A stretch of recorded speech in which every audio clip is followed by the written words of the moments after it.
Waktu dan tempat dipersilahkan. Selamat pagi, Suster, dan semua teman-teman yang ada di sini. Pada kesempatan kali ini, saya akan membawakan cerita yang didasarkan pada perumpamaan tentang anak yang hilang. Pada zaman Yesus dahulu, para orang-orang Farisi dan orang-orang berdosa datang kepada Dia dan sering mendengarkan Dia. Lalu bersungut-sungutlah para ahli Taurat dan orang-orang Farisi. Mereka berkata,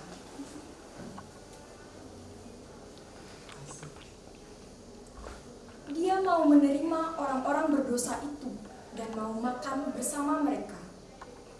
Lalu Yesus menjawab,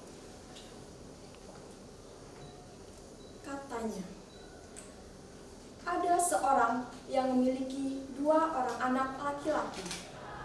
Pada suatu ketika, anak yang bungsu berkata kepadanya,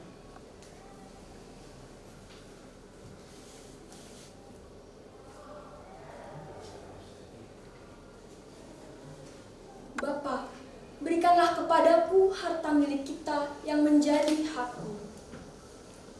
Lalu, bapaknya pun memberikan harta kekayaannya kepada mereka masing-masing. Beberapa hari kemudian, anak yang bungsu pun menjual semua harta miliknya dan pergi ke negeri yang sangat jauh. Di sana, ia menghabiskan semua harta kepunyaannya dengan berfoya-foya. Habislah harta kekayaannya. Lalu, seketika itu juga terjadilah bencana kelaparan di negeri itu, dan dia pun hidup dengan melarat. Di keadaannya itu juga, dia menyadari,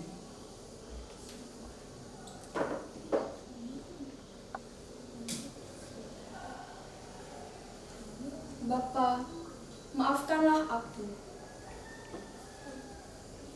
Lalu,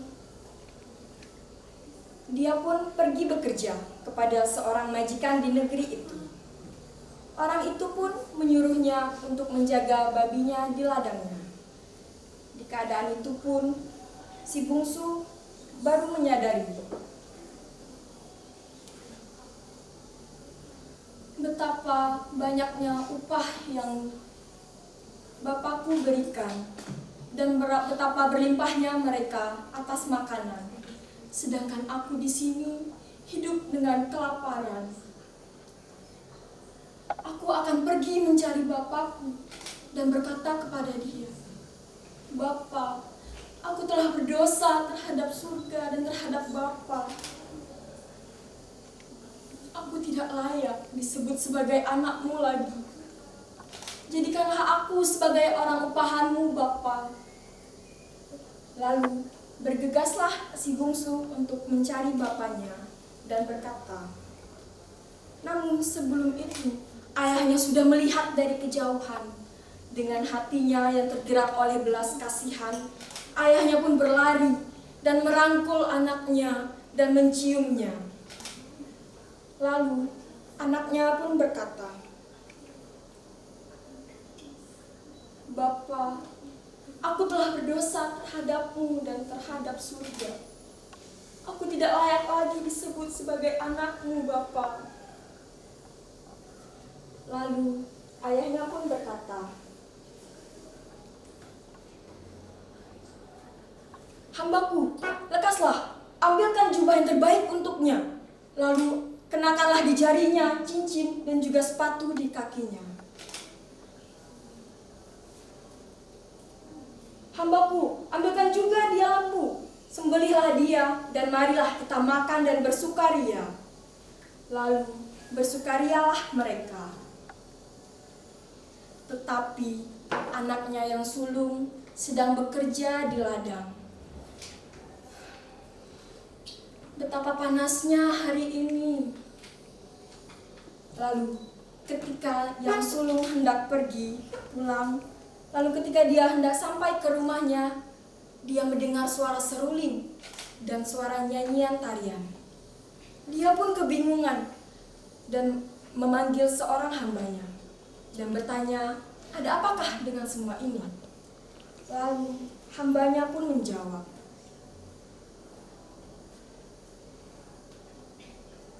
adikmu telah kembali dan ayahmu menyembelih lembu tambun untuk merayakan kedatangannya. Lalu marahlah si sulung dan dia tidak mau masuk ke dalam rumah. Ketika itu bapaknya melihat si sulung. Lalu dia berkata dan bercakap-cakap kepada dia. Tetapi si sulung menjawab, bertahun-tahun aku hidup bersamamu, Bapak. Tidak sekalipun aku melanggar perintahmu. Tetapi tidak sekalipun juga engkau memberikan 1 ekor kambing pun untuk aku berpesta bersama sahabat-sahabatku.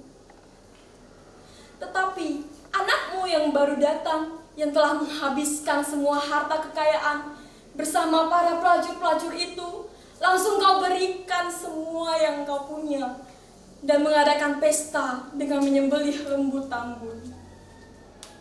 Lalu berkatalah ayahnya kepadanya,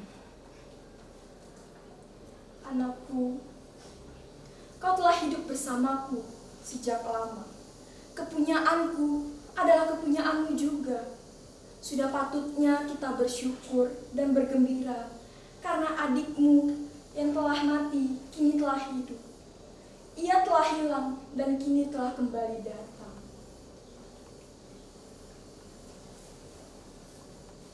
Sekian cerita dari saya. Jadi pesan yang ingin disampaikan dari cerita ini adalah, yang pertama, jangan engkau berserakah atas segala kepunyaanmu. Yang kedua, sekalipun engkau memiliki dosa yang besar, melakukan kesalahan yang besar, tidak ada seorang pun yang mau menerimamu kembali kecuali Tuhan kita Yesus Kristus. Terima kasih.